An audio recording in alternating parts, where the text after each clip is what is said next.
thinking about the tie here. And when I'm talking about the sex, I'm thinking about the need is out there, and if I get that need, I can fill this void. And so to me, for a lot of men, the more women that you have sex with is the way that you attempt to fill the void. This is why I don't identify a lack of a sense of self with manlyhood. Manlyhood is a secure sense of self. Knowing what you want, knowing what you don't want, discerning. I can't be all things to all people. These are the things that I want to be. Oh, what about this and what about that? What about that? Those aren't in my circle of concern. Let me describe somebody else, but it doesn't describe me.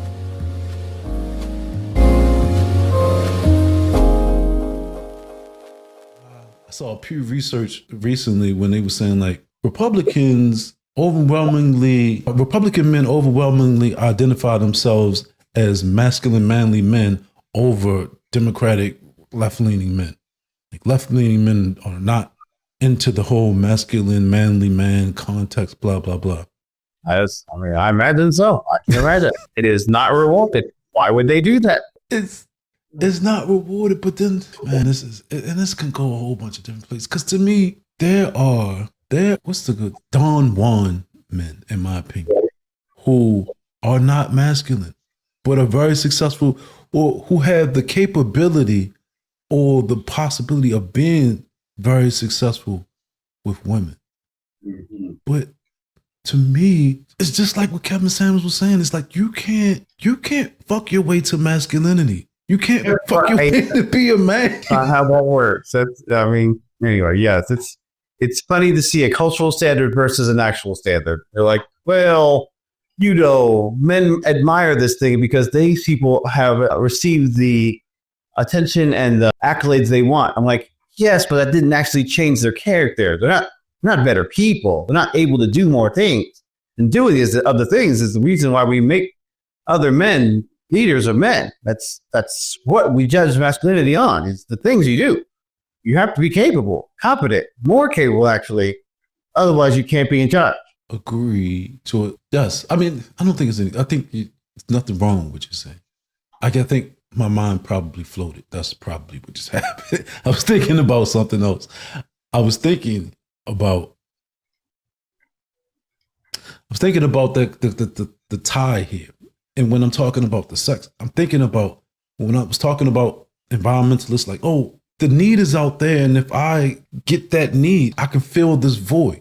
And so to me, for a lot of men, the more women that you have sex with is the way that you attempt to fill the void. And this is why I don't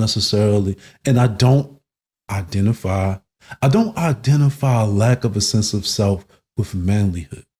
That's really what I'm saying at the end of the day.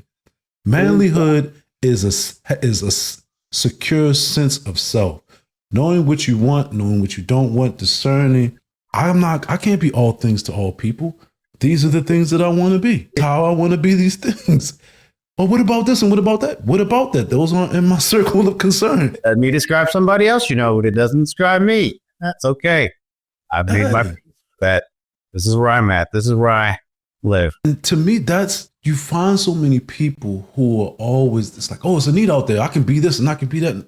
They'll be anything. They will pretend that they're anything. Just like I brought up the case about couples who pretend to be, this is not a person, it's kind of a good representative. Couples who pretend to be polyamorous in the public but aren't really polyamorous behind closed doors because they know that this is a popular topic that can bring them money. And it's like, they can shapeshift. They could be anything. They'll be somebody on television. They'll be another person to this person. They aren't a concrete, not a concrete. They don't have a firm set of values. Right. They have very poor or low integrity. And I cannot respect that, but I understand that it does exist. Right. And I don't know I think I would like to talk about this in the future. Maybe set something specific for that. Just because I don't think it's one thing. I don't think it's just, okay, I know it for some people, it's just like, I'm trying to fill a void. But I think some people, it's just a blind spot in a sense that they don't know what it is to have a sense of self. Right. That's true. There are a lot of people who have no concept of the idea that this is what's expected, what's possible, what's achievable. but it is an achievement. It requires work. You're going to have to put some time and energy to do it. Yeah, I mean, because you talked about identity earlier today, you know, because you're going to have, like you said, integrity. Once you come up with this framework to adhere to it, you're going to have integrity. There are going to be things that come up and you're going to have to decide, is this in line with my values or is this not in my values? Right. And if it's not, what am I going to do about it? Exactly. Or am I just going to go along with how everything is working? This is, to me, why principle is so important, because then it gives you a standard to make a decision. And if your principles are good, it gives you some kind of wiggle room too, because you shouldn't be picking up different principles every time. It's like you're just not adhering. You're not adhering to anything. Every decision is the same as not having. I follow this rule, but only sometimes when I feel like it, sort of, kind of. So it's not a rule then. It's like, right.